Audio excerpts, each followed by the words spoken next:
apa kabar? Masih semangat belajar kan? Apakah kalian pernah mendengar istilah sintesis protein atau penerjemahan gen?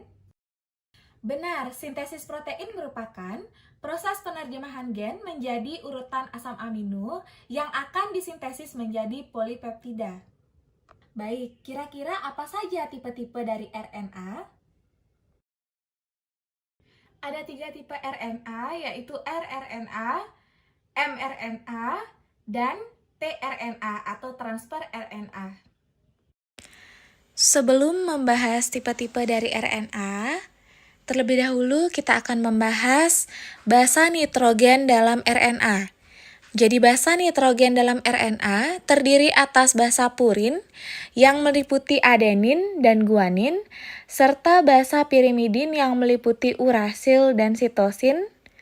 Pada RNA tidak terdapat basa timin, tetapi digantikan dengan urasil.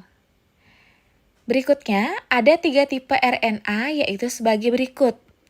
Yang pertama, rRNA atau ribosomal RNA atau yang disebut dengan ARN ribosom, yaitu terdapat dalam sitoplasma dan beberapa dalam sintesis protein.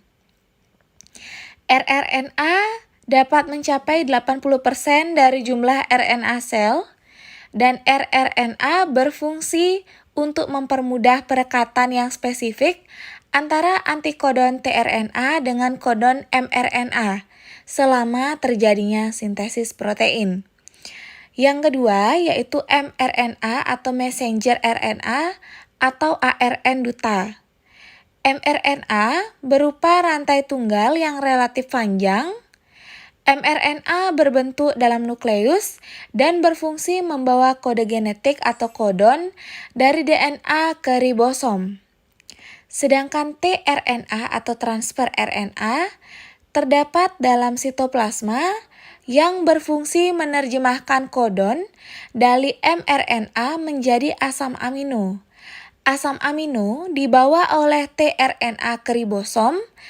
Pada salah satu ujung tRNA terdapat 3 rangkaian basa pendek yang disebut antikodon. Suatu asam amino tertentu akan melekat pada ujung tRNA yang berseberangan dengan ujung antikodon. Pelekatan ini merupakan cara agar tRNA berfungsi atau pengurutan asam amino sesuai dengan urutan kodon pada mRNA. Nah, kira-kira apa saja tahapan dari sintesis protein? Transkripsi terdiri atas 3 tahap, yaitu inisiasi, elongasi, dan terminasi. Sedangkan tahap translasi terdiri dari inisiasi, elongasi, dan terminasi. Transkripsi terdiri atas 3 tahapan, yaitu inisiasi, elongasi, dan terminasi. Yang pertama yaitu inisiasi atau permulaan. Proses inisiasi dimulai dari promoter, yaitu daerah DNA yang merupakan tempat melekatnya RNA polimerase. Promoter mencakup titik awal atau start point. Transkripsi yaitu nukleotida yang menunjukkan dimulainya sintesis protein atau kodon start, yaitu fungsi promoter adalah menentukan tempat dimulainya transkripsi dan menentukan satu rantai DNA yang akan digunakan sebagai cetakan. Untuk yang berikutnya yaitu elongasi atau pemanjangan. Elongasi atau pemanjangan terjadi pada saat RNA bergerak di sepanjang pilihan ganda DNA yang terbuka secara berurutan. Enzim RNA polimerase menambahkan nukleotida dari molekul RNA yang sedang tumbuh di sepanjang rantai DNA. Setelah proses sintesis RNA selesai, rantai DNA terbentuk menjadi molekul RNA yang baru dan terlepas dari cetakannya. Yang berikutnya yaitu terminasi atau pengakhiran, yang merupakan proses transkripsi akan berhenti setelah sampai pada terminator, yang ini ukuran DNA yang berfungsi menghentikan transkripsi atau kodon terminasi. Tahapan dari translasi terdiri dari inisiasi, elongasi, dan terminasi. Untuk yang pertama, yaitu inisiasi atau permulaan. Ribosom kecil mengikatkan diri pada mRNA dan tRNA inisiator. Ribosom nukleat pada salah satu ujung mRNA, di dekat peletakan tersebut terdapat kodon start atau AUG, yang membuat atau membawa kodon untuk membentuk asam amino metionin.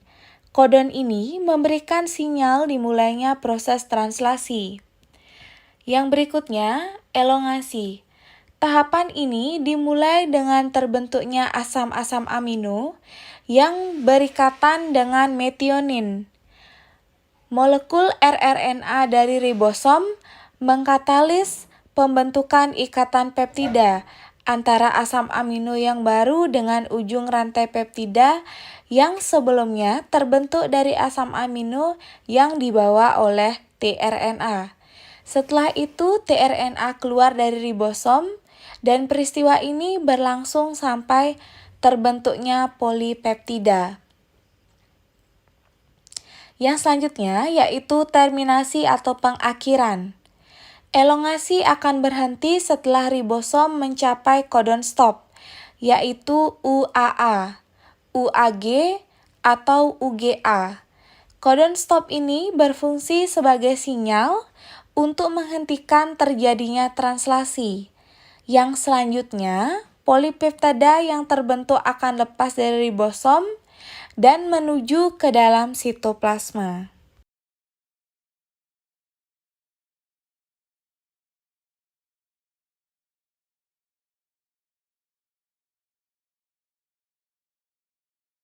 Cara pengkodaan urutan nukleotida pada DNA dan RNA untuk menentukan urutan asam amino pada sintesis protein disebut dengan kode genetik. Molekul mRNA tersusun atas 4 macam basa nitrogen, yaitu adenin, urasil, sitosin, dan guanin. Dari keempat basa tersebut, dapat disusun menjadi 64 kombinasi triplet kodon. Oleh karenanya, jumlah asam amino hanya 20 macam. Satu macam asam amino dapat dikodekan oleh lebih dari satu kodon.